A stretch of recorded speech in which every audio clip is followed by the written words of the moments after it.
ఈరోజే మాఘ అమావాస్య, మాఘమాసంలోని చివరి రోజు, పైగా మంగళవారంతో కలిసి వచ్చింది. విశేషమైన రోజు అంటే మాఘ అమావాస్య రోజు. మాఘ పురాణంలోని ఈ కథను వింటే చాలు, జన్మల పాపాలు తొలగిపోతాయి, మహాపుణ్యం మీకు కలుగుతుంది.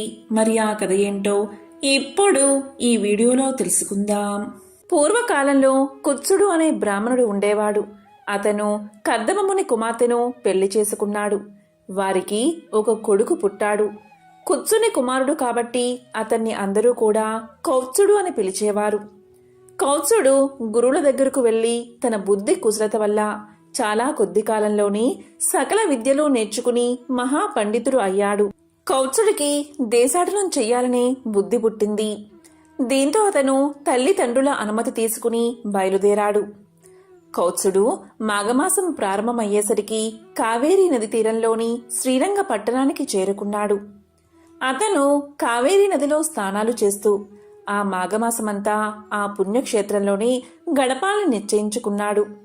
ప్రతిరోజు కావేరీ నదిలో మాఘ స్నానం చేసి శ్రీరంగనాథుణ్ణి ఆరాధిస్తూ సమీపంలో ఉన్న అరణ్యంలోని ఒక చెట్టు కింద అక్కడే తపస్సు చేసుకుంటూ ఉండేవాడు. ఆ విధంగా తపస్సు చేసుకుంటున్న సమయంలో కొన్ని దుప్పులు వచ్చి కొమ్ములతో అతని ఒంటిని తాకినా అతనికి తపోభంగం అయ్యేది కాదు. అది చూసిన వారు అతనిని మృగశృంగుడు అని పిలిచేవారు. అతని తపస్సుకు మెచ్చి ఒకసారి శ్రీ లక్ష్మీనారాయణుడు ప్రత్యక్షం అయ్యాడు. కౌత్సుడు ఆ లక్ష్మీనారాయణ్ణి దర్శించి ఆనందంలో మైమరిచి ఎన్నో శ్లోకాలతో విష్ణువుని స్తుతించాడు. శ్రీపతి ఆ స్తోత్రాలకు సంతుష్టుడై ఇలా పలికాడు: నాయనా, నీవు చాలాసార్లు ఈ కావేరీ నదిలో మాఘ స్నానం చేసి ఈ రంగనాథుణ్ణి ఆరాధించి నా అనుగ్రహానికి పాత్రుడయ్యావు. అపారమైన పుణ్య సంపదను ఆర్జించావు. నీకిష్టమైన వరాన్ని కోరుకో అన్నాడు. అప్పుడు కౌత్సుడు ఇలా సమాధానం చెప్పాడు: స్వామి, నీ దివ్య దర్శనాన్ని నాకు అనుగ్రహించావు. నేను ధన్యుణ్ణి అయ్యాను. నిన్ను దర్శించిన తర్వాత నాకు ఏ విధమైన కోరికలు కలగడం లేదు. ఎప్పుడు నేను తలిచినా నీవు దివ్య మంగళ విగ్రహంతో సాక్షాత్కరించి నాకు ఆనందం కలిగించు. నాకు అదే చాలు అని కోరుకున్నాడు కౌత్సుడు. నారాయణుడు అతనికి ఆ వరాన్ని అనుగ్రహించాడు. కౌత్సుడు ఇంటికి తిరిగి వచ్చాడు. తల్లిదండ్రులు అతన్ని చూసి ఎంతో సంతోషించారు. యోగ్యురాలైన ఒక కన్యను చూసి అతనికి పెళ్లి చెయ్యాలని నిశ్చయించుకున్నారు. ఒకనాడు కుమారుణ్ణి పిలిచి అతనికి తమ అభిప్రాయాన్ని చెప్పారు. కౌత్సుడు వివాహానికి తన సుముఖతను వ్యక్తం చేశాడు. భోగాపురం అనే గ్రామంలో సదాశివ శర్మ అనే ఉత్తమ బ్రాహ్మణుడు ఒకడు ఉన్నాడు. అతనికి ఒక కుమార్తె ఉంది. ఆమె పేరు సుశీల. ఆమె పేరుకు తగినట్లు మంచి స్వభావము, ప్రవర్తన కలిగిన ఉత్తమురాలు. సదాశివుడు ఆమెను కౌత్సుడికిచ్చి వివాహం చేసే ఉద్దేశంతో వచ్చి కౌత్సుడి తల్లిదండ్రుల్ని సంప్రదించాడు. కౌత్సుడు ఆ కన్యను చూసి తనకు అనుకూలవతి అని అనుకుని పెళ్లాడ్డానికి అంగీకరించాడు. ఇంతలో ఒకనాడు సుశీల తన ఇద్దరు చిలకత్తెలతో కలిసి నదీ స్నానం చేయడానికై ఊరికి దూరంగా ఉన్న నదికి వెళ్ళింది. స్నానమైన తర్వాత తిరిగి వస్తూ ఉండగా అడవిలో నుంచి వచ్చిన ఒక ఏనుగు వారిని తరిమింది. వారు తలకొక దిక్కుకు పారిపోయారు.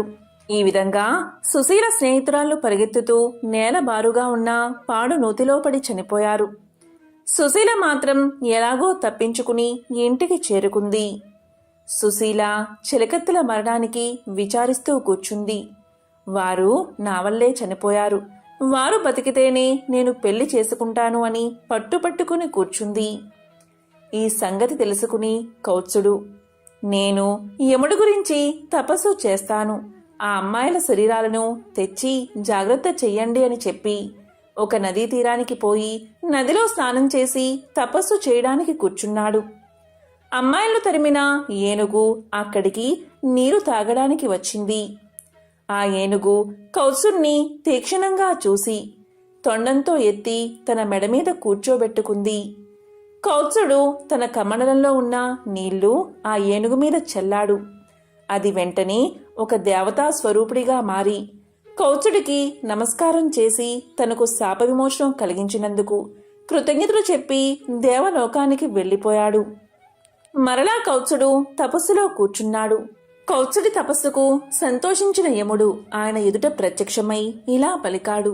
కౌత్సా, నీ తపస్సుకు నేను ఎంతగానో సంతోషించాను. నీకేం వరం కావాలో కోరుకో అన్నాడు. దీంతో కౌత్సుడు తాను వరించిన వధువు యొక్క చిలికత్తెలను బతికించమని కోరుకున్నాడు. యముడు అతని దయా స్వభావానికి సంతోషించి అతను అడిగిన వరాన్ని ప్రసాదించాడు. దీంతో సుశీల చిలికత్తెలు నిద్రలోంచి లేచినట్లుగా బతికి వచ్చారు. వారిని చూసి సుశీలతో సహా అందరూ ఎంతో సంతోషించారు. ఆ చిలికత్తెలు తాము చూసిన యమలోక విశేషాలను ఇలా చెప్పసాగారు. జీవులు చేసిన పాపాలను బట్టి శిక్షలు ఉంటాయి. ఘోర పాపాలకు శిక్షలు కూడా ఘోరంగానే ఉంటాయి. అలాంటి వారిని కాలిన ఇనుప స్తంభాలకు కట్టిపడేస్తారు. కొంతమందిని మరుగుతున్న నూనెలో పడేసి వేయిస్తారు. కొంతమందిని తలకిందులుగా వేలాడదీసి కింద మంటలు పెడతారు.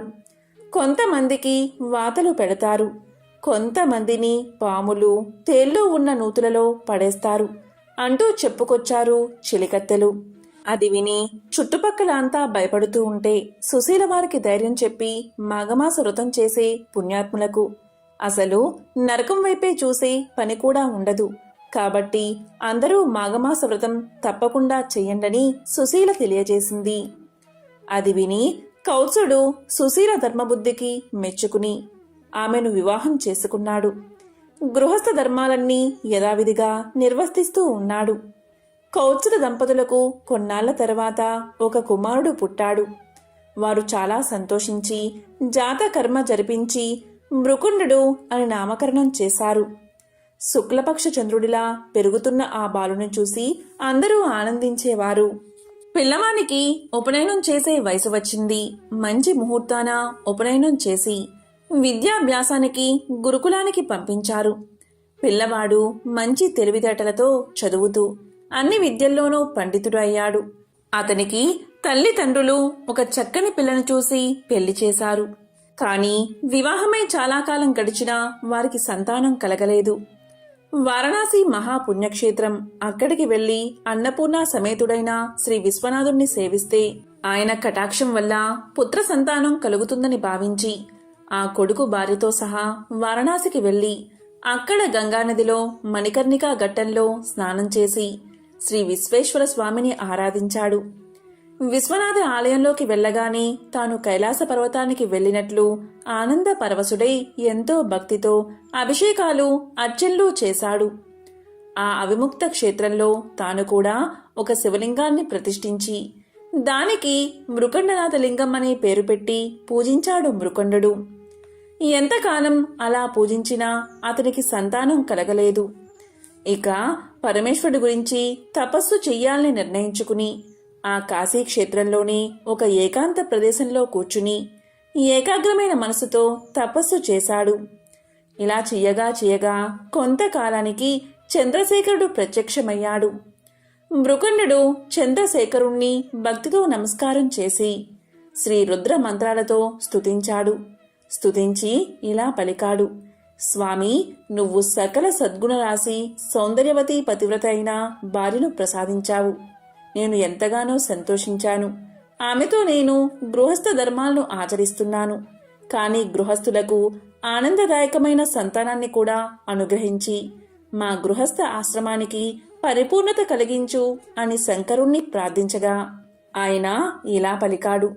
మృకండముని, నీ కోరిక నెరవేరుతుంది. అయితే ఒక విషయం చెప్పు. వైదవ్యంతో ఏడుస్తూ చిరకాలము బతికే కుమార్తె కావాలా, అల్పాయుష్కుడైన 16 సంవత్సరాలు మాత్రమే జీవించే ఒక కుమారుడు కావాలా అని అడిగాడు. అప్పుడు మృకండు ఇలా పలికాడు. స్వామి, నన్నింకా పరీక్షించాలి అనుకుంటున్నావా? సరే, వితంతువై ఉండే కుమార్తె కంటే అల్పాయువైన కుమారుడే మేలు కదా, కుమారుణ్ణే ప్రసాదించు స్వామి అని వేడుకున్నాడు. దీంతో పరమశివుడు తదాస్తు అని చెప్పి అంతర్ధానమయ్యాడు. పరమేశ్వరుడి దయవల్ల మృకండముని భార్య మరుద్వతి గర్భవతి అయి 9 మాసాలు నిండిన తర్వాత పున్నమి చంద్రుడి లాంటి కుమారుణ్ణి కన్నది. మృకుండునికి పుత్ర సంతానం కలిగిందని విని బారసాల నాటికి మృకుండుని ఆహ్వానం మీద మునీంద్రులంతా విచ్చేశారు. బారసాల మహావైభవంగా జరిగింది. మృకుండు బాలుణ్ణి మునీశ్వరుల దగ్గరకు తీసుకుని పోయి మొక్కించాడు. వారంతా దీవించారు.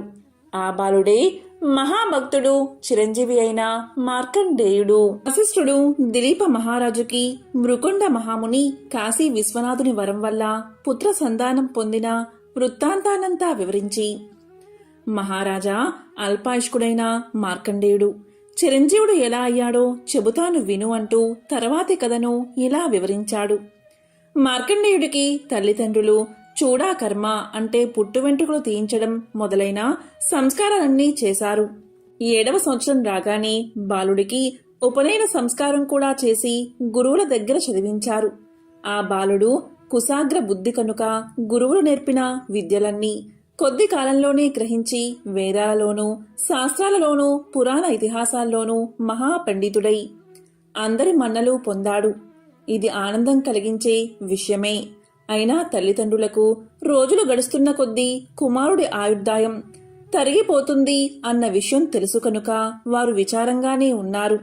అన్ని విద్యల్లోనూ పండితుడైన కుమారుని చూసి ఒకనాడు తండ్రి ఇలా పలికాడు, నాయనా, నీవు చదువులన్నీ చదివి పండితుడు అయినందుకు మాకు సంతోషంగా ఉంది. అయినా గురువులు, మునులు, దేవతలు ఎవరు కనబడినా వారికి అభివందనం చేసి వారి ఆశీస్సులు పొందడం చాలా శ్రేయస్సును కలిగిస్తుంది.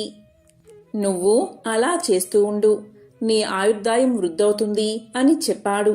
మార్కండేయుడు తల్లిదండ్రుల ఉపదేశాన్ని పాటించి పెద్దలు, ఋషీశ్వరులు ఎవరు కనబడినా ముందు వారికి నమస్కారం చేసేవాడు.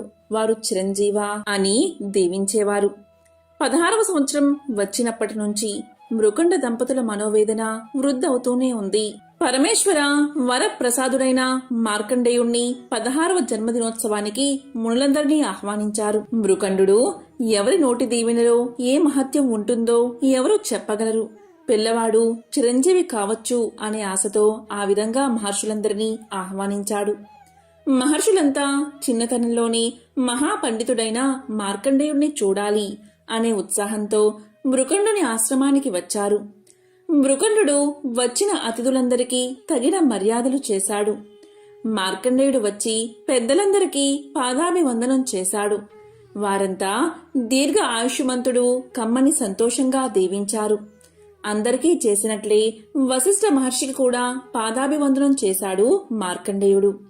ఆయన నమస్కరిస్తూ ఉన్న మార్కండేయుణ్ణి నివారించాడు. అక్కడి మునులందరూ ఇలా అన్నారు, ఓ వశిష్ఠ మహర్షి, మార్కండేయుడు నమస్కారం చేస్తుంటే మీరు ఎందుకు ఆపుతున్నారు అని అడిగారు. అప్పుడు వశిష్ఠుడు ఇలా చెప్పాడు, ఇతని ఆయుర్దాయం 16 కదా, మీరంతా ఇతన్ని చిరంజీవి కమ్మని దీవించారు. అదెలా సాధ్యమవుతుంది? ఇది 16వ జన్మదినోత్సవం. పరమేశ్వరుడు ఇచ్చిన ఆయుర్దాయం ప్రకారం ఇంకా ఇతను 1 సంవత్సరం మాత్రమే జీవిస్తాడు. ఇతడు నాకు నమస్కారం చేస్తే చిరంజీవా అని ఎలా దీవించగలను? అందుకే నమస్కరించవద్దని నివారించాను అన్నాడు వశిష్ఠుడు. అంతవరకు మార్కండేయుణ్ణి చిరంజీవా అని దీవించిన మహామునులంతా ఒక్కసారి తెల్లబోయారు. అయితే మా దీవెనలు అసత్యం కావాల్సిందేనా అని వశిష్ఠముణ్ణి అడిగారు.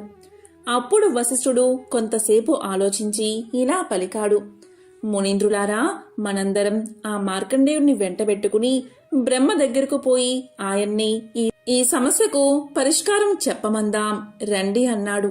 అప్పుడు మునులందరూ మార్కండేయుని వెంటబెట్టుకుని బ్రహ్మగారి దగ్గరకు వెళ్లారు. బ్రహ్మదేవుడు ఈ మునులందరూ ఒకేసారి తన దగ్గరకు వచ్చినందుకు చాలా ఆనందించాడు. బ్రహ్మదేవుణ్ణి చూడగానే మార్కండేయుడు వెళ్లి సాష్టాంగ నమస్కారం చేశాడు. అలవాటు చొప్పున బ్రహ్మగారు చిరంజీవాని దీవించారు. అప్పుడు వశిష్ఠాది మునులంతా బ్రహ్మగారికి నమస్కారం చేశారు. తరువాత వశిష్ఠుడు బ్రహ్మకు మార్కండేయుడి జన్మ వృత్తాంతమంతా చెప్పాడు. బ్రహ్మ జరిగిన పొరపాటుకు కొంచెం సేపు విచారించి మార్కండేయుణ్ణి దగ్గరకు పిలిచి శిరస్సు మీద చేతిని ఉంచి ఇలా పలికాడు, పరమేశ్వరుడు మీ దీవెనలు సఫలం చేస్తూ ఈ బాలుణ్ణి అనుగ్రహించి చిరంజీవిని చేయుగాక అని మనసులో శివుణ్ణి ప్రార్థించాడు. అప్పుడు మునుల వైపు చూసి బ్రహ్మ ఇలా పలికాడు: ఓ మునులారా, ఇతనికి ఇంకా ఏ ప్రమాదమూ రాదు. మీరు నిశ్చింతగా వెళ్ళి రండి అని చెప్పి, నాయనా మార్కండేయ, నువ్వు పుణ్యక్షేత్రమైన వారణాసికి వెళ్ళి శ్రీ విశాలాక్షి సమేతుడైన విశ్వనాథుణ్ణి ఎల్లప్పుడూ సేవిస్తూ ఉండు. నీకింకా మరణ భయం ఉండదు అని చెప్పి ఇంటికి పంపేశాడు. మార్కండేయుడు ఇంటికి వచ్చి విచారంగా ఉన్న తల్లిదండ్రులకు నమస్కారం చేసి బ్రహ్మలోకంలో జరిగిన వృత్తాంతమంతా వినిపించి, తల్లిదండ్రులారా, నేను శ్రీ విశ్వనాథుణ్ణి సేవించడం కోసం కాశీకి వెళ్తున్నాను, నాకు అనుమతి ఇవ్వండి అని అడిగాడు. అప్పుడు తల్లిదండ్రులు ఇలా పలికారు: నాయనా, ఒక్కగానొక్క కుమారుడివి, నిన్ను విడిచి మేమెలా ఉండగలం? అందుచేత మేము కూడా నీతో పాటే కాశీకి వస్తామంటూ ప్రయాణమైపోయారు. అందరూ కాశీకి వచ్చిన తర్వాత మృకండ మహాముని విశ్వేశ్వర ఆలయ సమీపంలో ఒక ఆశ్రమాన్ని ఏర్పాటు చేసుకుని నిత్యము గంగా స్నానం చేస్తూ విశ్వనాథుణ్ణి దర్శించుకుంటూ కొడుకును చూస్తూ కాలం గడుపుతున్నాడు. ఇక మార్కండేయుడు బ్రాహ్మీ ముహూర్తంలోనే నిద్రలేచి గంగానదిలో స్నానం చేసి విశ్వేశ్వర ఆలయానికి వెళ్లి ఆ గంగాజలంతో పరమేశ్వరుడికి అభిషేకం చేసి పరమేశ్వరుణ్ణే ధ్యానిస్తూ ఆ విశ్వేశ్వర సన్నిధిలోనే ఉండిపోయేవాడు. మార్కండేయుడికి 16 సంవత్సరాలు నిండాయి. మొదట పరమేశ్వరుడు ఇచ్చిన ఆయుర్దాయం పూర్తయింది. యమధర్మరాజు తన భటుల్ని పంపి మార్కండేయుణ్ణి పట్టుకు రమ్మన్నాడు. వారు విశ్వేశ్వరుడి సన్నిధిలో ఉన్న మార్కండేయుడి దగ్గరకు వెళ్లలేకపోయారు. పాసం విసురుదాము అంటే చేతులు కదల్లేదు. మార్కండేయుడి చుట్టూ మహాకాంతిపుంజం ఆవరించి యమభటుల్ని దూరంగా తరిమికొట్టింది. వారు అంటే యమభటులు యమధర్మరాజు దగ్గరకు పోయి తమ అవస్థ చెప్పుకున్నారు. దీనికి యముడు ఆశ్చర్యపడి తానే స్వయంగా వచ్చాడు. మార్కండేయుడి మీద కాలపాసాన్ని విసిరాడు. మార్కండేయుడు విశ్వనాథ లింగాన్ని కౌగలించుకుని ప్రార్థించాడు. విశ్వనాథుడు భక్తుడి ఆక్రందన విని వెంటనే లింగం నుంచి ఆవిర్భవించి త్రిశూలంతో యముణ్ణి సంహరించి మార్కండేయుణ్ణి రక్షించాడు. యముడు చనిపోవడం చేత దుష్కార్యాలు చేసే వారందరూ యమలోకానికి వచ్చి శిక్షించే అధికారి లేకపోవడంతో యమలోకాన్నంతా గందరగోళం చేస్తున్నారు. అది చూసి బ్రహ్మాది దేవతలు విశ్వేశ్వరుడి దగ్గరకు వచ్చి ఇలా అన్నారు: మహాప్రభో విశ్వనాథ, శాంతించు. యముడు తన కర్తవ్యాన్ని తాను సరిగ్గా నెరవేర్చాడు. నీవు మార్కండేయుడికి 16 ఏళ్లు మాత్రమే ఆయుర్దాయం ఇచ్చావు కదా. అందుచేత 16 ఏళ్లు నిండగానే మార్కండేయుణ్ణి తీసుకుపోవడానికి యముడు వచ్చాడు. నీవు మార్కండేయుడి భక్తికి మెచ్చి చిరంజీవిని చేశావని పాపం అతనికి తెలియక నీ భక్తుడికి అపచారం చేశాడు. ధర్మపాలన కోసం యమధర్మరాజు తప్పకుండా ఉండాలి కదా. అందుచేత క్షమించు, యముణ్ణి బతికించు మహానుభావా అని వేడుకున్నారు దేవతలు. అప్పుడు విశ్వేశ్వరుడు యముణ్ణి బతికించి ఇలా పలికాడు: యమధర్మరాజా, నీ విధిని నువ్వు నిర్వర్తించుకో, కాని నా భక్తుల జోలికి మాత్రం అస్సలు రాకు అని శాసించాడు. మృకుండ మహర్షి విశ్వనాథుని దయవల్ల చిరంజీవి అయినందుకు చాలా సంతోషించి తాము చేసిన మాఘమాస వ్రతమహిమ వల్ల తమ కొడుకు తమకు దక్కాడని ఆనంద పరవశులు అయ్యారు. పూర్వం కృతయుగంలో వంగా అను దేశంలో బభ్రు వాహనుడు అనే రాజు ఉండేవాడు. అతనిది విశాలమైన రాజ్యం. సమర్థవంతమైన పరిపాలనతో తన రాజ్యాన్ని శత్రువుల బారిన పడకుండా రక్షిస్తూ ధర్మ మార్గాన పాలన సాగిస్తూ ఉండేవాడు. అతని యుగం కృతయుగం అంటే సత్యయుగం కదా. భూమికి 4 దిక్కులా సత్యమే వర్ధిల్లేది. అలాంటి కాలంలో సత్యానికే పాఠాలు చెప్పే విధంగా పాలన సాగించేవాడు బభ్రు వాహనుడు. బభ్రు వాహనుడు అంటే అర్జునుడి కొడుకు కాదు, కేవలం పేరుకు మాత్రమే బభ్రు వాహనుడు. అతని కాలంలో రోగులు లేరు, పాపాత్ములు లేరు, దొంగలు లేరు, హంతకులు లేరు. అద్భుతమైన పాలన మాత్రమే ఉండేది. ఒకరోజు బభ్రువాహనుడు అడవికి వేటకు బయలుదేరాడు. 100 గుర్రాలపైన స్వారీ చేస్తూ వెంబడి 100 మిత్రులు, వందలాది మంది సైనికులు, వీరందరి అవసరాలు తీర్చే సేవకులు రాజును అనుసరించారు. అద్భుతమైన అట్టహాసం హడావిడితో వేట కొనసాగింది. ఎన్నో అడవి జంతువులను వేటాడుతూ ఆఖరికి ఒక లేడిపైన బాణం విసిరాడు బభ్రు వాహనుడు. ఆ లేడీ చాలా తిక్కలేడి. అది ఎంతగా గాయపడినా లెక్క చెయ్యక బాణపు వేగంతో పారిపోవడం మొదలుపెట్టింది. ఆ క్షణం రాజు ఒక సాధారణ వేటగాడిలా మారిపోయాడు. తన వెంట మిత్రులు ఉన్నారని, పరివారం ఉందని మరిచిపోయి తప్పించుకోబోతున్న లేడి వెంటపడి తాను కూడా వేగంగా పరిగెత్తాడు. చివరికి అడవిలో ఒంటరిగా మిగిలిపోయాడు. కాని ఎలాగోలాగా లేడిని పట్టుకోగలిగాడు. అయితే అందుకోసం చాలా సమయాన్ని కేటాయించాల్సి వచ్చింది. లేడి వెంట పరుగులు తీస్తున్నంతసేపు అతనికి ఆకలి దప్పికలు అర్థం కాలేదు. కాని లేడి చిక్కి లక్ష్యం పూర్తి కాగానే అతని ఆకలి దప్పికలు చుట్టూ ముట్టాయి. అంతసేపు లేడి కొరకు వేటాడిన రాజు ఆకలి దాహాలను తీర్చుకోవడం కోసం వెతుకులాట మొదలుపెట్టాడు. అదృష్టవశాత్తు అక్కడికి సమీపంలోనే ఒక సరస్సు కనబడింది. అందులో ముందుగా స్నానం చేసి తరువాత నీరు తాగి ఒడ్డున ఉన్న ఒక చెట్టు కింద తన పరివారం కోసం ఎదురు చూస్తూ విశ్రాంతి తీసుకోసాగాడు. అనుకోకుండానే రాజుకు నిద్ర ముంచుకు వచ్చి కనులు మూతపడసాగాయి. ఈలోగా సమీపంలో కలకలం వినబడింది. రాజు కలవరపడుతూ కళ్ళు తెరిచి చూశాడు. అతనికి సమీపంగా ఎదురుగా 100 ప్రేతాలతో కలిసి ప్రేత వాహనుడు అనే పేరుగల ప్రేతరాజు అక్కడికి వచ్చాడు. ప్రేతాలంటికి ఎముకలకు బిగుతుగా చర్మాన్ని అతికించినట్లుగా ఉన్నాయి. ఎక్కడా కూడా అంగుళం మందం మాంసమైనా లేదు. వాటి ఆకారాలు భయం గొలిపేలా ఉన్నాయి. ప్రేతాలు హఠాత్తుగా కనబడితే ఎవరికైనా భయం కలుగుతుంది. కాని అక్కడ ఉన్నది యుద్ధరంగంలో పరాక్రమాన్ని ప్రదర్శించే బబ్రువాహన మహారాజు. అందువల్ల ముందుగా కొంచెం కలవరం కలిగిన వెంటనే తన విల్లును అందుకుని ప్రేతాలపైకి ఎక్కుపెట్టాడు మహారాజు. కాని బాణం వదలకుండా వారితో ఇలా అన్నాడు. ఎవరు మీరంతా? ఇంత భయంకరంగా ఉన్నారు? ఎక్కడ్నుంచి వచ్చారు? మీ శరీర ఆకృతులు ఇంత వికృతంగా ఉన్నాయేమిటి అని అడిగాడు. అప్పుడు ప్రేతాల నాయకుడైన ప్రేత వాహనుడు రాజుతో ఇలా పలికాడు. మహారాజా, మీ దర్శన భాగ్యం వల్ల మాలో ప్రేతభావం నశించిపోయింది. మాకు ఉత్తమ గతులు ఇక లభించే తీరతాయి అన్నాడు. ప్రేత వాహనుడి మాటలు రాజుకు అర్థం కాలేదు. అదే విషయం రాజు ఇలా అన్నాడు. ఓ ప్రేతమా, నువ్వేమి మాట్లాడుతున్నావు? నాకు అర్థం కావడం లేదు. నాకు అర్థమయ్యేలా చెప్పు అన్నాడు. దానికి ప్రేతవాహనుడు ఇలా పలికాడు. రాజా, ఈ ప్రేతాలన్నీ ఒకప్పుడు మనుషులే. కాని చేసుకున్న పాపాల వల్ల ప్రేతాలుగా మారిపోయాయి. ఎవరికైతే అగ్ని సంస్కారం, శ్రాద్ధం, తర్పణం జరగవో వారంతా ప్రేతాలై తిరుగుతారు. అంతేకాదు, నమ్మక ద్రోహులు, పాపాలకు ప్రాయశ్చిత్తం చేసుకొనివారు, తాగుబోతులు, దొంగతనం చేసేవారు, ఈర్ష, అసూయ, ద్వేషాలతో కాలం గడిపేవారు, గురుపత్నిని చరిచినవారు, ఒకరి ఆస్తిని అన్యాయంగా లాక్కున్నవారు, పరుల సొమ్ముకు ఆశపడిన వారు మొదలైన తప్పుడు పనులు చేసేవారంతా ప్రేతాలుగా మారతారు. మేమంతా ఇలా వచ్చిన వారమే. రాజా, మాకు తిండి దొరకదు, నీరు దొరకదు. దీంతో మేము ఆకలి దప్పికతో అలమటించిపోతూ ఉంటాం.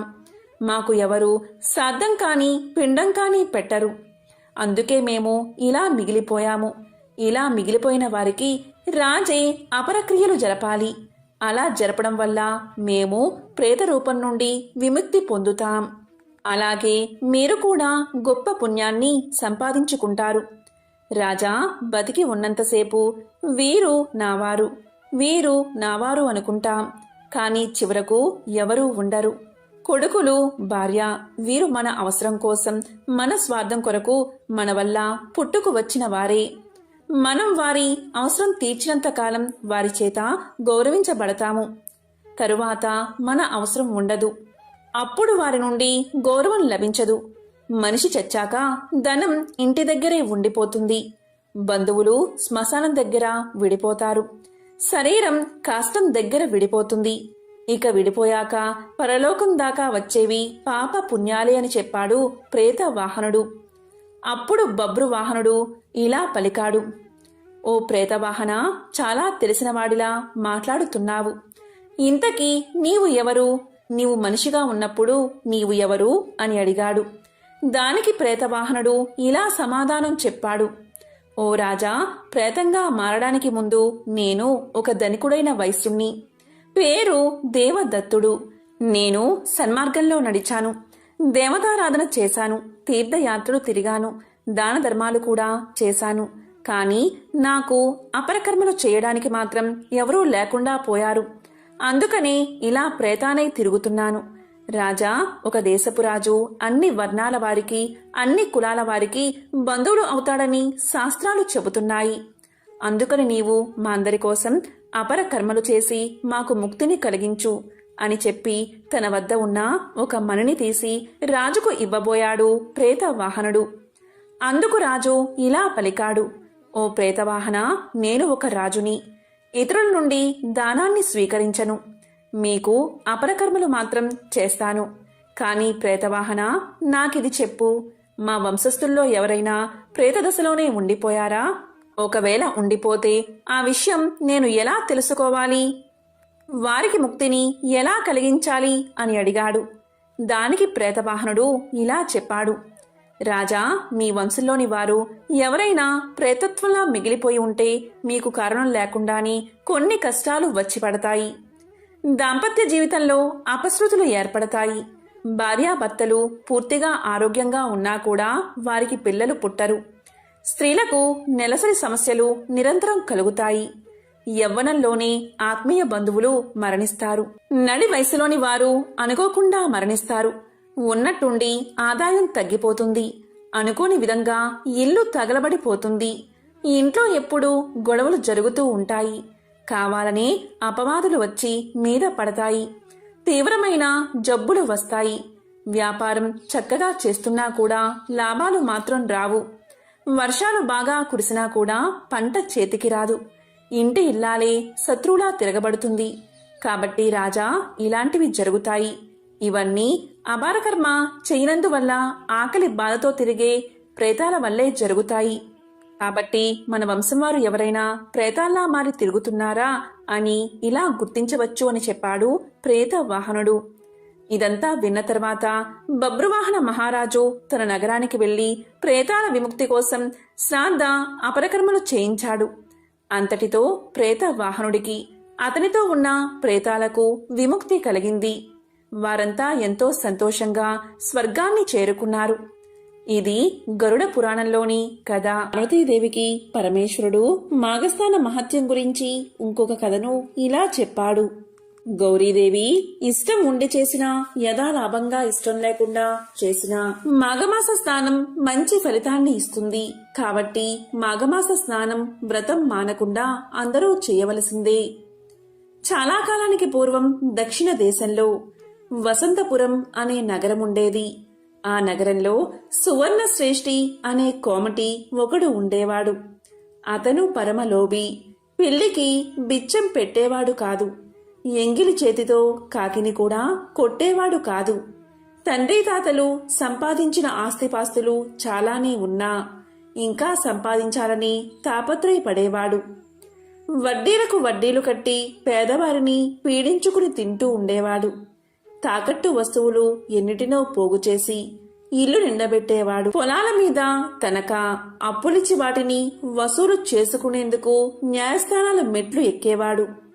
చెట్ల కాయలు, పళ్ళు, కూరగాయలు ఒకటేమిటి అమ్మడానికి వీలైన వస్తువులంటిని అమ్మి సొమ్ము చేసుకునేవాడు. సంతానం లేకపోయినా భూములు, తోటలు, దొడ్లు ఎన్నో అక్రమంగా సంపాదించి వాటిని చూసుకుని మురిసిపోయేవాడు. ఒకనాడు ఆ కోమటి ఏదో పని మీద గ్రామాంతరం వెళ్లే పని వచ్చి వెళ్ళాడు. రాత్రికి ఇంటికి చేరలేకపోయాడు. ఆనాటి సాయంకాలం ఒక బ్రాహ్మణుడు ఏదో ఊరికి ప్రయాణం చేస్తూ చీకటి పడేవేళకు వసంతపురం వచ్చాడు. మాఘమాసం చలికాలం. ఎవరైనా కాస్త తలదాచుకునేందుకు చోటిస్తారేమో అని అందర్నీ అడుగుతూ ఈ కోమటి ఇంటికి కూడా వచ్చి ఆయన భార్యను చూసి ఆ బ్రాహ్మణుడు ఇలా పలికాడు, అమ్మా, నేను వెళ్ళవలసిన గ్రామం ఇంకా చాలా దూరంలో ఉంది. ఇప్పుడు పొద్దు కునికిపోయింది. ఈ రాత్రికి మీ ఇంటి అరుగు మీద కొంచెం చోటిస్తే పడుకుని తెల్లవారుజామునే లేచి చెరువులో మాఘస్నానం చేసి వెళ్ళిపోతాను. కొంచెం దయతల్చు తల్లి అని ప్రార్థించాడు. ఆమె చాలా దయగల తల్లి. కోమటి భార్య చాలా ఉత్తమురాలు, గుణవంతురాలు. అప్పుడు ఆమె ఇలా పలికింది, అయ్యా, మీరు మా సావిట్లో ఆ వార పడుకోండి. పక్కకు కప్పుకునేందుకు దుప్పట్లు ఇస్తాను అంటూ దుప్పట్లు ఇవ్వడమే కాక ఇంట్లో ఉన్న కొన్ని పళ్ళు తినడానికి ఇచ్చింది. అప్పుడు ఆ బ్రాహ్మణుడు సంతోషంగా వాటిని ఆరగించిన తరువాత ఆవిడ ఇలా పలికింది, అయ్యా, మీరు తెల్లవారుజామునే లేచి మాఘస్నానం చేసి వెళ్తాను అంటున్నారు. మాఘస్నానం అంటే ఏమిటి? దాని విశేషమేమిటి? దాని ఫలితమేమిటి? దయచేసి చెప్పండి స్వామి అని వేడుకుంది ఆమె. అప్పుడు ఆ బ్రాహ్మణుడు ఇలా సమాధానం చెప్పాడు, తల్లి, ఇప్పుడు నడుస్తున్నది మాఘమాసం. రేపు పూర్ణిమ తిథి, పరమ పవిత్రమైన రోజు. మాఘమాస వ్రతమహిమ చెప్పాలంటే 1000 నోళ్లు గల ఆదిశేషుడికి కూడా సఖ్యం కాదు. మాఘమాసం నెల రోజులు నదిలోనో చెరువులోనో సూర్యోదయ వేళకు ముందే స్నానం చేసి శ్రీ లక్ష్మీ సహిత శ్రీనారాయణుడికి పూజ చేసి మాఘ పురాణం విని ఒక బ్రాహ్మణుడికి స్వయంపాకం ఇచ్చిన వారికి కలిగే పుణ్యం చాలా గొప్పది. నెల రోజులు చేయకపోయినా పూర్ణిమ వంటి పవిత్ర తిథియందు స్నానం చేసినట్లయితే మాఘమాస వ్రతఫలం అంతా దక్కుతుంది అని ఆ బ్రాహ్మణుడు చెప్పగానే ఆవిడ ఇలా పలికింది, మహానుభావా, నేనింతవరకు అలాంటి వ్రతాలు చేసి ఎరగను. నేను రేపు ఉదయం మీతో పాటు చెరువుకి స్నానానికి వస్తాను. మీరు సుఖంగా నిద్రపోండి అని ఆవిడ లోపలికి వెళ్ళిపోయింది. ఇక బ్రాహ్మణుడు సుఖంగా నిద్రపోయి తెల్లవారుజామునే లేచి ఆ ఇంటి ఇల్లాల్ని కూడా నిద్రలేపి స్నానానికి చెరువు దగ్గరకు వచ్చారు. బ్రాహ్మణుడు స్నానం చేసి సంకల్పం చెప్పుకున్నాక ఆమెకు కూడా సంకల్పం చెప్పి స్నానం చేయించాడు. అంతలో పొరుగుఊరుకు వెళ్లిన కోమటి ఊళ్ళోకి తిరిగి వస్తూ చెరువులో స్నానం చేస్తున్న భార్యను చూశాడు. అప్పుడు కోమటి ఇలా అనుకున్నాడు, ఈవిడ స్నానాలు చేసి దాన ధర్మాలు అంటూ నేను కష్టపడి కూడబెట్టిన ధనాన్నంతటినీ బ్రాహ్మణులకు పేదవాళ్లకు ఇచ్చి పాడు చేస్తుందా అని అనుకుని కోపం వచ్చి ఎందుకిలా చెరువులో స్నానం చేస్తున్నావని భార్యను అడిగాడు. అప్పుడు ఆమె ఇలా పలికింది, మాఘమాసమిది, ఈరోజు పున్నమి, ఈరోజు స్నానం చేస్తే చాలా పుణ్యమట. ఈ అయ్యవారు చెప్పారు, అందుకే నేను స్నానం చేస్తున్నానని ఆవిడ చెప్పింది. దాంతో కోమటి నాకు చెప్పకుండా ఇలాంటివన్నీ చేస్తావా అంటూ స్నానం చేస్తున్న భార్యను కొట్టడానికి చెరువులోకి దిగి కాలుజారి పడి ఆ చెరువు నీటిలో మునిగిపోయాడు. బ్రాహ్మణుడు కోమటిని లేవదీసి అతని భార్యకు అప్పగించి తన దారిన తాను వెళ్ళిపోయాడు. కోమటి కాలుజారి పడినా నిండా మునిగాడు కనుక అతనికి కూడా మాఘస్నాన ఫలం దక్కింది. ఈ విధంగా కొంతకాలం గడిచింది. కోమటి దంపతులు చాలా ముసలివాళ్లు అయిపోయారు. రోగం కూడా వచ్చి ఇద్దరూ ఒకేసారి చనిపోయారు. అప్పుడు కోమటిని తీసుకుపోవడానికి యమభటులు వచ్చి పాసాలతో లాగుతున్నారు.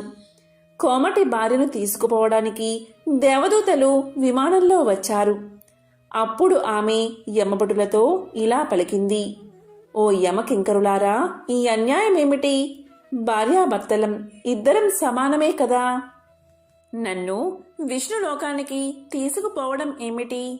ఆయన్ని నరకానికి అంటే యమలోకానికి తీసుకుపోవడం ఏమిటి అని ప్రశ్నించింది.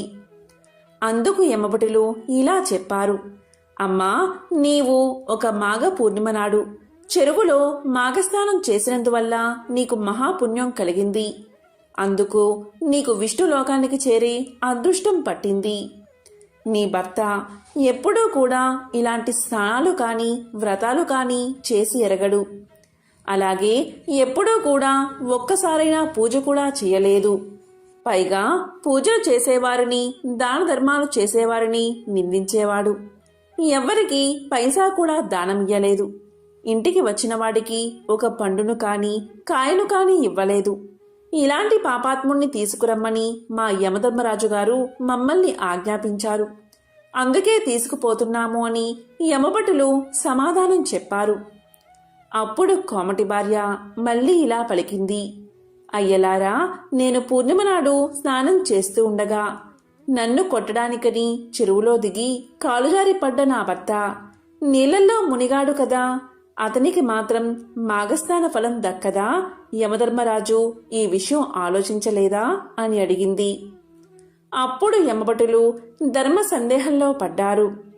అతన్ని యమలోకానికి తీసుకుపోయి యమధర్మరాజు ముందు నిలబెట్టి యమభటులు ఇలా అన్నారు: దేవా, ఈ కోమటి భార్య వేసిన ప్రశ్నకు తామే సమాధానం చెప్పాలని కోరారు. అప్పుడు యమధర్మరాజు అతని సంగతి చక్కగా విచారించి, ఇతను మాఘ పూర్ణిమ నాడు అసంకల్పితంగా అయినా సరే చెరువులో మాఘస్నానం చేసినందుకు ఇతడి పాపాలన్నీ తొలగిపోయాయి. కనుక ఇతన్ని దేవ విమానం ఎక్కించి విష్ణు లోకానికి పంపించండి అని భటులను ఆజ్ఞాపించాడు యమధర్మరాజు. దీంతో యమభటులు కోమటిని విమానమెక్కించి విష్ణు లోకానికి తీసుకుపోయి విడిచిపెట్టారు. ఈ విధంగా పరమ పాపాత్ములు కూడా మాఘస్నానంతో పవిత్రులు అవుతారు అని పరమేశ్వరుడు పార్వతికి మాఘస్నాన మహిమను వివరించి చెప్పాడు. కాబట్టి ఎంతో పవిత్రమైన విశేషమైన ఈ రోజు ఈ కథలను విన్నా, చదివినా, చెప్పినా, వినిపించినా జన్మల దోషాలు తొలగి కోటి జన్మల పుణ్యం వస్తుంది. సకల శుభాలు కలుగుతాయి. ఓం నమో నారాయణాయ. ఓం నమః శివాయ. ఓం సూర్యాయ నమః.